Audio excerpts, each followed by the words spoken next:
The conclusion of World War II may have ended a global conflict, but it was also the beginning of the Cold War with the Soviet Union.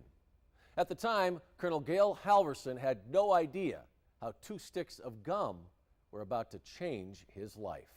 When the war was over, Germany became a pawn in a diplomatic game between supposed allies. On one side, France, Britain, and the United States.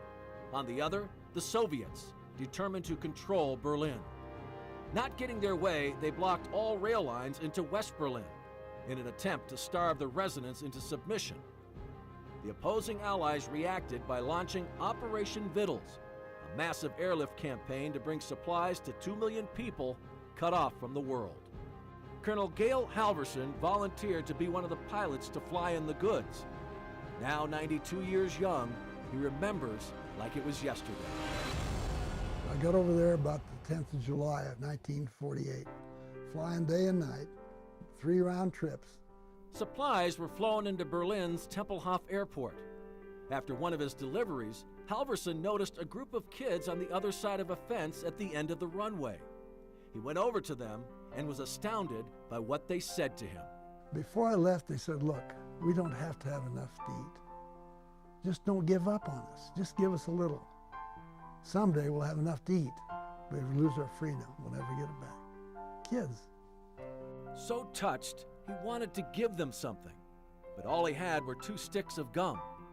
He broke the sticks into 4 pieces and was amazed when they took those pieces and split them up to share with the entire group.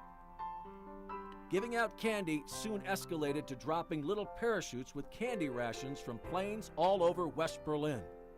It became known as Operation Little Vittles and earned Colonel Halvorsen several nicknames: the Candy Bomber, the Chocolate Pilot, and his favorite, Uncle Wiggly Wings.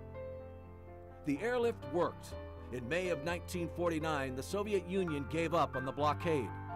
Looking back, Uncle Wiggly Wings says it wasn't the supplies they flew in that beat the Russians. But it wasn't the chocolate that was important.